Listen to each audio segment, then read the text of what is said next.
NA 130 है जी, जमात इस्लामी की तरफ से यहाँ पे उम्मीदवार है। चले मैं आगाज़ ही उससे करता हूँ जिसकी वजह से हमने इस हलके का इंतखाब किया है। NA 130 में यहाँ पे जो उम्मीदवार हैं वो पाकिस्तान मुस्लिम लीग नून के ताहयात कायद मियाँ मोहम्मद नवाज शरीफ साहब हैं। और नवाज शरीफ साहब के यहाँ पे उम्मीदवार होने के मद्दे मुकाबले अगर देखा जाए तो डॉक्टर यास्मीन राशिद साहिबाएँ इसी हलके से जो आज़ाद हैसियत में इलेक्शन में हिस्सा ले रही हैं। और पाकिस्तान मुस्लिम लीग नून का ये हल्का गढ़ समझा जाता है क्योंकि गुज़श्ता इंतखाब की बात की जाए 2018 की, तब भी पाकिस्तान मुस्लिम लीग नून यहाँ से जीती। और जब नाहल हो गए मियाँ साहब तो उनकी अहलिया यहाँ से इलेक्शन जीती। उनकी रहलत के बाद भी पाकिस्तान मुस्लिम लीग नून यहाँ से जीती हुई है।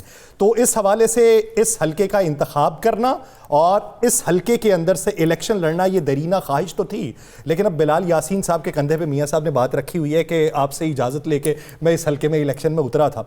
दूसरे कैंडिडेट्स की बात कर लेते हैं। जमात इस्लामी के खलीक अहमद भट्ट हैं, तहरीक लब्बैक पाकिस्तान के सैयद खुर्रम रियाज शाह हैं, आज़ाद हैसियत में डॉक्टर यास्मीन राशिद, PMLN की तरफ से मियाँ नवाज शरीफ, पीपल्स पार्टी की तरफ से इकबाल अहमद खान, जमीयत उलमा इस्लाम पाकिस्तान से मौलाना सलीमुल्लाह और पाकिस्तान मरकज़ी मुस्लिम लीग के लिए मसूद सिंधु। मजमूई तौर पे तकरीबन कोई 20 के करीब कैंडिडेट इस हल्के के अंदर मौजूद हैं। तो इरशाद साहब क्या समझते हैं, इस हल्के का नतीजा क्या होगा? अच्छा देखें जी, हम सिर्फ 18 को अगर सामने रखें तो 18 में जब इलेक्शन हुए थे तो मियाँ नवाज शरीफ साहब ने गालबन 92,000 वोट लिए थे इस हल्के से। लेकिन जब वो नाअहल होते हैं 5-4 साल की हुकूमत करने के बाद और वो कहते हैं कि बेहतरीन हुकूमत है हमारी। 13 की बात कर रहे हैं, सॉरी मैं गलती खा गई।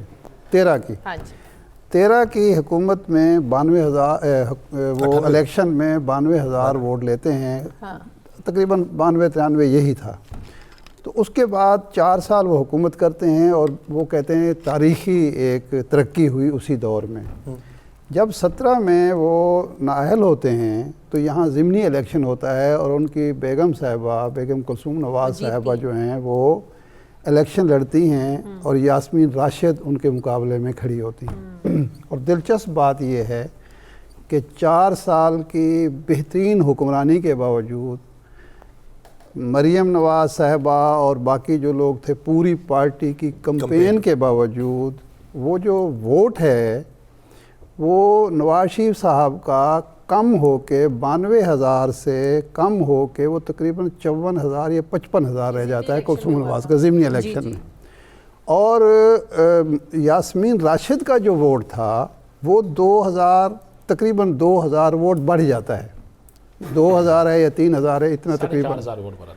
अच्छा 4,000 होगा क्योंकि ज़ाहिर पुरानी बात है, मुझे पूरा याद नहीं है। लेकिन यास्मीन राशिद का वोट बढ़ता है यहाँ और मुस्लिम लीग नून का और नवाज शरीफ साहब का वोट कम होता है। ये अब 17 की मैं बात कर रहा हूँ। ये 4 साल की हुक्मरानी के बाद, बेहतरीन हुक्मरानी के बाद, इसका मतलब है ट्रेंड जो है वहाँ सही वो रिवर्स होता है। सही।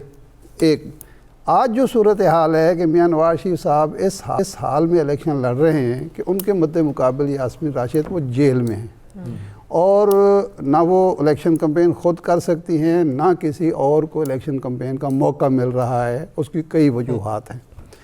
अभी तक सज़ा नहीं हुई यास्मीन राशिद को। मुझे याद है 1970 के जब इलेक्शन हो रहे थे तो मौलाना कौसर न्याजी को मिलिट्री कोर्ट ने सज़ा दी थी। सज़ा के बावजूद उनके कागजात नामज़दगी मंजूर हुए। वो जेल में थे।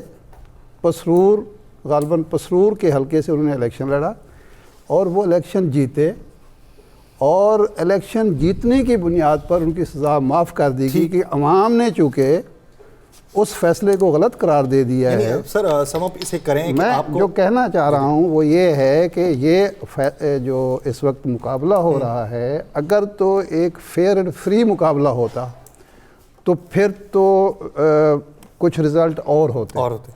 अब अगर मियाँ नवाज शरीफ साहब ये जीत भी जाते हैं हल्का तो वो जीत का दावा नहीं कर सकते अपनी पॉपुलैरिटी की बुनियाद पर, अपनी कारकर्दगी की बुनियाद पर, अपनी मेहनत की बुनियाद पर। ठीक वो एक तरफा फैसला। 18 में सर ये सीट फिर मियां साहब जब डिस्क्वालीफाई हुए तो किसके पास थी? मैं कुलसुम नवाज साहबा ने वो सीट ली और उसके नतीजे में 17 में 17 में महमूद वहीद आलम खान।